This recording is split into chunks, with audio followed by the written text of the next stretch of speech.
Hello and welcome to another episode of the ZigTalk, and this time around we're talking about Honda.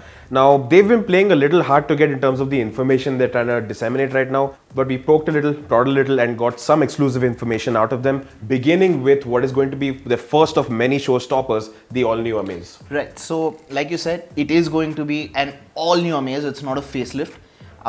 Basics first. Now we're not sure what platform it's going to be based on, if it continues to be on the Brio's platform or if it moves to be an adaptation of the Jazz's bigger platform. Possibly. But what we can tell you is that because it wants to play in that sub 4 meter space, it will need to play by the rules, which means petrol engine no larger than 1.2, diesel engine no larger than 1.5 liters, which means it should carry over the same set of engines. But all of that is for later.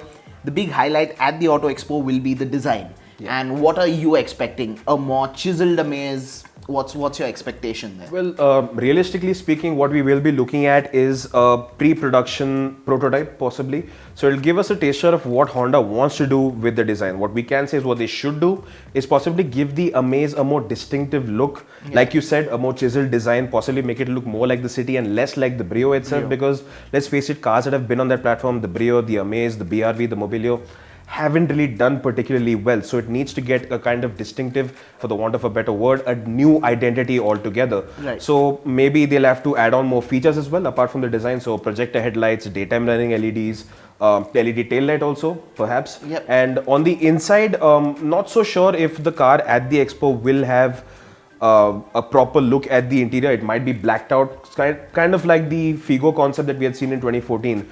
But they might show some images out, and what we expect is for Honda to continue on with the traits that they've become popular for. So good utilization of cabin space, practicality all round, and maybe they'll include the DigiPad infotainment system as well, like they have in the WRV, and maybe throw in a sunroof.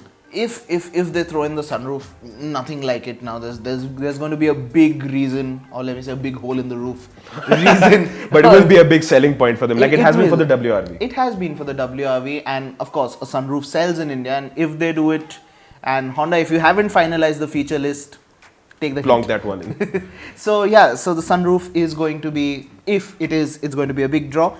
But moving on from sort of the Honda's look at the future for the Amaze, maybe to a car that kind of defined Honda's look at the future way back right. That was the Civic, and when it came in, and this really nice low slung sedan, and everyone instantly, those wipers that went like that, yeah, the super cool, and everyone fell in love instantly. Now over the years, of course, sales fizzled out. The segment itself is kind of dying. So there are some arguments against the introduction of the Civic, because the space itself, it accounts for maybe 1,000 or so units, 1,000, 2,000 units per month.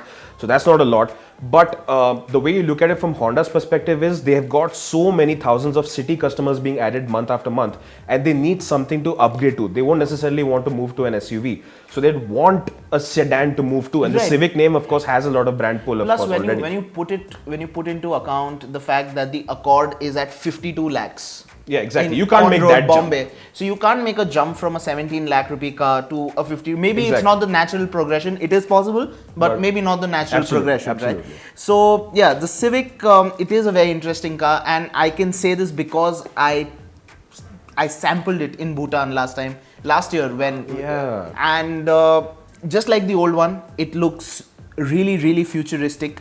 It's got that spunk in its design, and in the red color. In red. So we are going to request our editor to put in some pictures of the red Civic here. And this might be the RS, but ignore all of that. It is a handsome looking sedan. Definitely. And even on the inside, it still continues with the futuristic theme. It is sporty. It's all black, and even though it is all black, Honda's man maximum machine minimum is still at play. And so what about the engine options then? So alright, so engine options globally, there are two. There's a 1.8 liter naturally aspirated petrol, and there's a 1.5 turbo iVTEC. Okay. Now the turbo obviously makes more power. It makes about 173 horses, 220 Nm of torque. That's pretty impressive. That's Octavia 1.8 TSI territory, nearly. And globally, it's got a manual and a CVT. Now, if I'd have to place my bets, I'd place my bets on the turbo with the CVT coming to India. And it has a nice ring to it too. So I drive a Civic turbo. It's just something nice to say. Right. So Yeah, and speaking of which, it will land in the D segment, which means it will go up against the Corolla, Elantra. So effectively what you're Octavia. looking at then is a price bracket of 18 to 20 lakh, which might seem Ex-showroom, yeah. expensive, but just for some perspective, the Civic, when it was discontinued back in 2012, it used to sell for around 15 lakh ex-showroom. And that's where the city is now. right So now, that's right. just how inflation works, economics. So, speaking of expensive Hondas, Okay. the CRV. So that's getting an update finally. It will be launched this year, and maximum chances it's going to be at the Auto Expo as well. And the big talking point for me personally is the diesel, because for the longest time it's always been a petrol only. It had two petrol engines, no diesel for the longest time. And in a country like India where SUV equal to diesel, maybe having just the petrol engine Wasn't the best idea. wasn't such a wise idea. But this diesel engine on paper seems a little modest. 1.6 liter motor, twin scroll turbo. So not a big 2 liter 2.2 Not like yeah, you've not seen. yeah, not a big Maybe 2 Innova liter SUVs 2.2. Yeah, even Innova has a bigger engine for that matter. But the numbers, they're very impressive. Now the 1.6 liter diesel, 160 horsepower and 350 Nm of torque. Not bad. That's quite a lot from a little 4-pot motor, right? And it's a Honda, a CVT, 4-wheel drive, all of that's there. The all-wheel drive will probably be an option. Right. But that aside, apart from the engine itself, what will be a highlight for me personally is the option of it now finally being a 7-seater. Now, when you've got a monocoque chassis, you've obviously got less room to play around with. So I'm not going to assume it's going to be the most spacious as a 7-seater per se, more like a 5+2. But that will become a big selling point, because at that price point, forget about passenger space. It improves your cargo ability as well. It makes it more practical. So if you don't have passengers, you can fold the seats down, get like 960 odd liters of boot space. So we were checking, and the Australian spec CRV, for that matter, with the last two rows folded away, it's nearly 1,000 liters of That's a lot. volume. That's quite a lot of volume. And the CRV, it will, again, we're hoping if Honda gets the pricing right, if they try and slot it against the Compass or the Tucson, those added 2 seats will be a huge boost. In favor of the CRV, and we can finally see the CRV claw up the sales charts and finally get some numbers for Honda.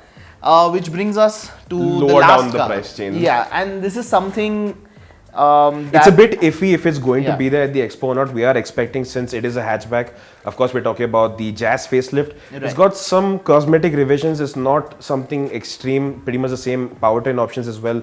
Maybe a few features shuffled about in the variant range, but not something extensive. But we are hoping to see it at the expo, even if it's not launched. Right, because it is time. It's been roughly 3 years Yep. since the Jazz was launched, and let's look at the bigger picture, right? The new i20 is coming in.